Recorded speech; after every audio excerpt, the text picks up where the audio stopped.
So returning to the ongoing exposition concerning the fundamental principles of the philosophy of pure potentialism, I'm going to expound a little bit on an important technique in the philosophy, which could best be described as refusing distractions. This is a vital proficiency, a crucial metaphysical skill set of sorts, whose main area of regard is found within the domain of pure consciousness. And while this may seem a bit counterintuitive to the way our minds are currently conditioned to view existence, it actually isn't all that surprising once we begin to become intimate with the emptiness of true nature. After all, this is the applied philosophy of pure potentialism, a scientifically based discipline of awareness whose primary concern is the subjugation and mastery of the mind. And this is important to understand, as to facilitate clarity of reality and restore lucid awareness will be a matter of training the mind sufficiently. As if one is to bring serenity and stillness to the mind, all else will fall into place all by itself. Who would have thought, huh? We like to think that disciplining the mind means to intellectually focus on instilling conscious direction and control.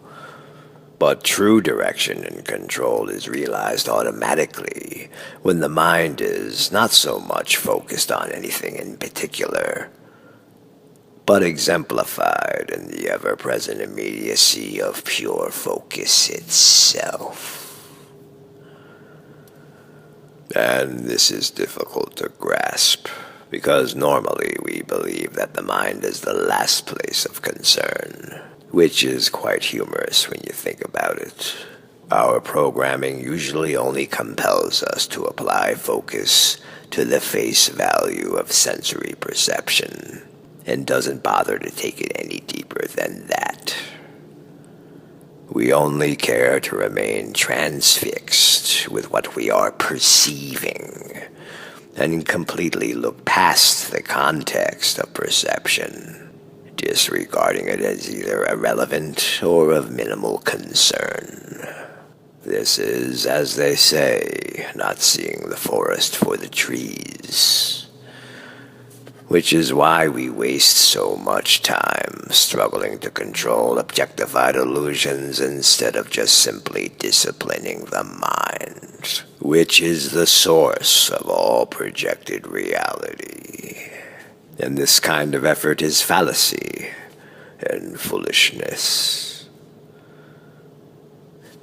When it comes to existential flow within a delusional mindset, the episodic nature of experience is out of our control.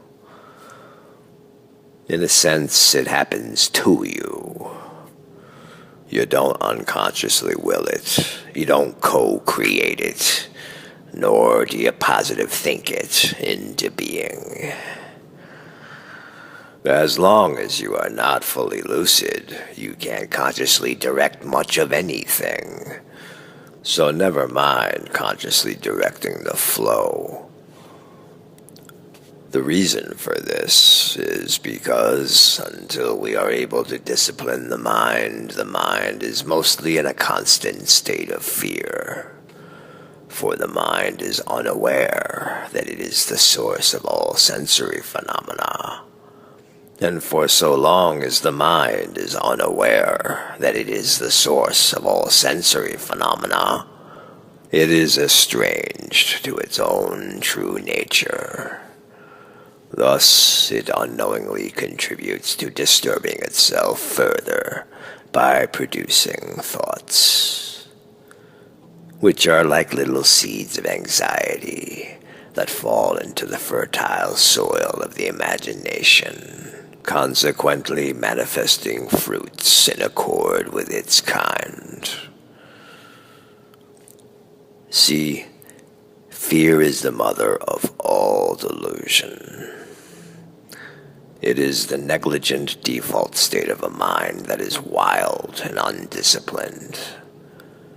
Ergo, it is the single most detrimental contributor to the loss of clarity.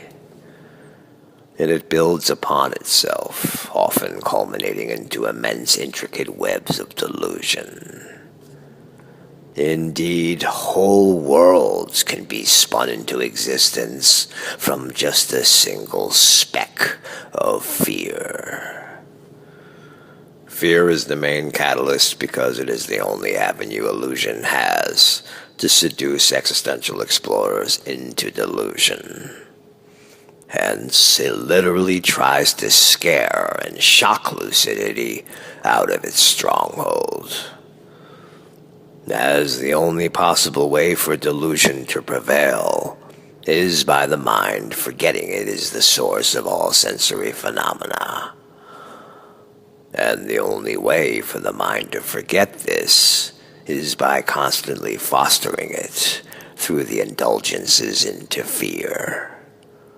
Once this decline has stricken the mind of an existential explorer, the delusion further reinforces itself and grows exponentially by way of the thinking function completely taking over control of the mind, which can only add more disturbances to the reality. The game of desires and aversions subsequently follows. Eventually, the loss of clarity reaches a critical mass, and awareness becomes completely mired in delusion. So, from this standpoint, the only thing you might have control over is how you react to the phenomena. And, strangely, how you react is not merely negligible, but is of magnitude import, as the reactions have the power to modify this illusory phenomena in a variety of ways. Becoming familiar with this functionality is taking steps towards lucidity.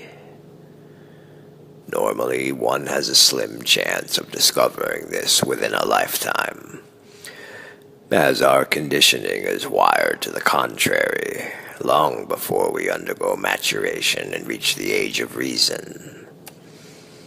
Hence, there is a certain degree of unknowing, reckless disregard predisposed in the average man. And this is why the most common mode of reaction in existential experience is derived from undisciplined comportment. Since we accept perception at face value, there is very little left to be taken with a grain of salt. Hence, we just haphazardly react with our passions and abhorrences. These are the impulsive, visceral responses that mostly serve to intensify and empower the illusion, ultimately ensuring that we remain in a submissive disposition relative to our delusion. This is the area of existentiality that requires the work.